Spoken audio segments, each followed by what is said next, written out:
people can tell your whole life you're a piece of crap, and your brain can go, screw you, I'll show you, and you become somebody. People your whole life can tell you you're beautiful, you're perfect, you're the best, and you can still not believe them and be depressed about your life and think you're nobody. Your life self-esteem, your self-esteem, esteem for yourself is earned by you doing something difficult for you. When you do something that's incredibly hard and you push through it, your brain starts to have inner pride, not fake ego pride. We all live in this world where our brains are keeping us in this box. Outside that box, on the other edge of suffering, which is on the other edge of that 40%, is a world that's endless of opportunity. But we are afraid to go outside that box because in that box it's comfortable. That's where the nice 4-lane highway's at. I know where the restrooms are at. I know where the gas stations are at. Outside that box, man, God gives you a shovel and says, man, start digging. That's not fun. But when you dig your own path to all kind of stuff that's unknown. And that's what I started realizing, man, like on the other end of this is some beautiful stuff. So I got outside my box and realized, man, 300 pounds, now look at me, I'm 185 pounds. And on the other side of the box was all this stuff. And I didn't know it was over there until I climbed the wall. I mean, what makes people happy? Progress. If you get some big goal, you've achieved a lot of them in your life, right? There's one of two responses when you achieve the goal. Yeah. Horrible one is this all there is? Which a lot of people do after fighting for a goal, is this all there is? Oh, yeah. But the other one is, let's say, oh, this is amazing. How long does that amazing feeling of achieving your goal last? 6 years? A year? 6 months? For most people, it's somewhere between 6 hours and probably 6 weeks. Right, so not super long. No, and so the purpose of life is not just to get your goals. Your goals or you're getting what you want doesn't make you happy. What makes you happy is who you become in pursuit of those goals. So what wall are you climbing now? Man, right now, I've climbed a lot of walls. There's no more walls anymore. The reason why is because I know how to climb. I was trying to figure out how to climb before. I got all the right gear, man. I got the ropes, I got the shoes, I got the chalk, I got the harnesses. I'm good, I'm not scared to climb anymore.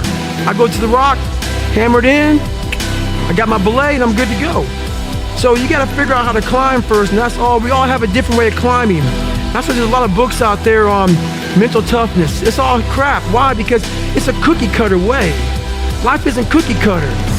Like 3.14 is pi. It's how you figure out equations. We're all different equations. We all have a story. We all have to strengthen our mind to figure out our own equation. Once you figure out your own equation in life, you can then start picking away at how to be better. But you first have to figure out your equation in life. Once you figure that out, man, you can do anything. You need a path. And so if you want to make your relationship better, your business better, your life better, it starts with knowing what you want. You gotta say, what do I want? Why do I want it? And what kind of person would I have to be to have that stay?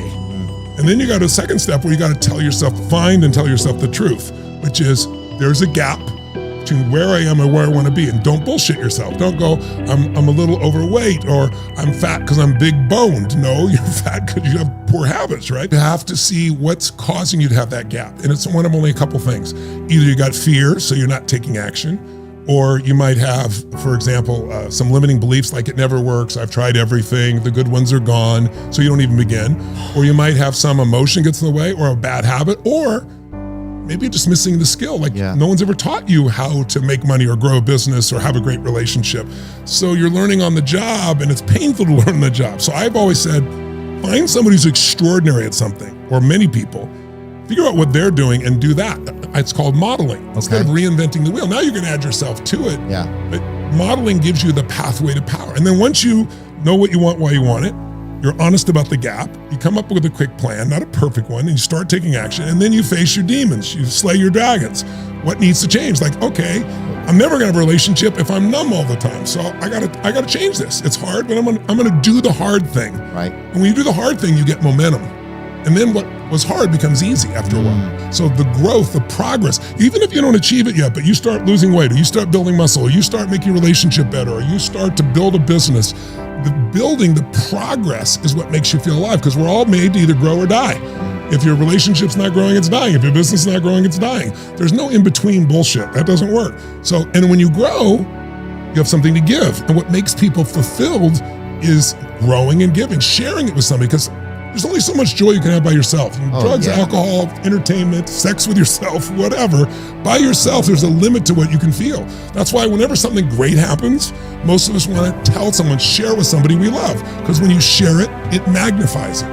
No, I've actually always found something to be very true, which is most people don't get those experiences because they never ask. I've never found anybody that didn't want to help me if I asked them for help.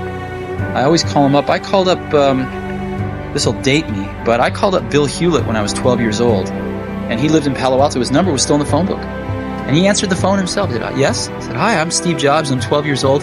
I'm a student in high school, and I want to build a frequency counter. And I was wondering if you had any spare parts I could have. And he laughed, and he gave me the spare parts to build this frequency counter, and he gave me a job that summer in Hewlett-Packard, working on the assembly line, putting nuts and bolts together on frequency counters. He got me a job in the place that built them, and I was in heaven. And I've never found anyone who said no or hung up the phone when I called. I just asked. Most people never pick up the phone and call. Most people never ask, and that's what separates sometimes the people that do things from the people that just dream about them. You got to act, and you've got to be willing to fail. You've got to be willing to crash and burn, you know, with people on the phone, with starting a company, with whatever. If you're afraid of failing, you won't get very far. People don't experience life. They experience the life they focus on. Right. So right now, if you're happy, you are deleting all the things you could be pissed off about or frustrated or worried about in the world. If you're unhappy, you're deleting all the things that are great in your life. Wow. And our brains delete and they distort and they generalize. So if you don't direct it, you get whatever shows up. What's wrong is always available. What's wrong in the world, it's always available. What's right is also available. It's just which one you pick. And it isn't about positive thinking, because I've never been into positive thinking. People think that's what I do. It's not. I believe in intelligence. And so when you're in a lousy state of mind, you treat people poorly, you don't perform at the highest level, you're not happy. When you're in a great state of mind, you treat people better, perform at a different place. And it's one of the reasons the humor is so valuable. Yeah. It changes people's state. And then, all of a sudden they're in a different place. They respond in a different place when they're laughing than when they're pissed off. Yeah. So why not train yourself to do that? Whether you're angry or whether you're worried had nothing to do with the event. It's the habits of your mind. The person who's worried thinks, maybe they're in a car accident. The person's pissed off, they did it again. So the first decision you make is what are you going to focus on? And most people have patterns of focus. Yeah. So there's three I'll give you, the audience can test out. Do you tend to focus more on what you have or what's missing? If you constantly look at what's missing, it's hard to ever stay fulfilled or happy. Yeah. So you have to always do something to try to make yourself happy because you're always noticing what's missing. That's just where your focus goes. There's always something missing. There's always something that's not missing. There's always something beautiful. If you focus on what you have, you're going to be more fulfilled. Second one, if you focus on what you can control, what you do, it's why you have your own business, it's why who you are. A lot of people focus on what they can't control. It's overwhelming, they're stressed out, they think of all those things. So if you constantly focus on what's missing, you can't control, and the past, which you can't change, what that makes you is either angry or sad or frustrated or depressed. If tomorrow comes, it's a gift. What we have is a blessing of today. Make today happen. If you guys don't start believing in yourselves, your life will be nothing for anyone to ever follow or want. No one's ever going to help you guys. You've got to help yourself. Don't let what you can't do in the moment interfere with what you know you can do.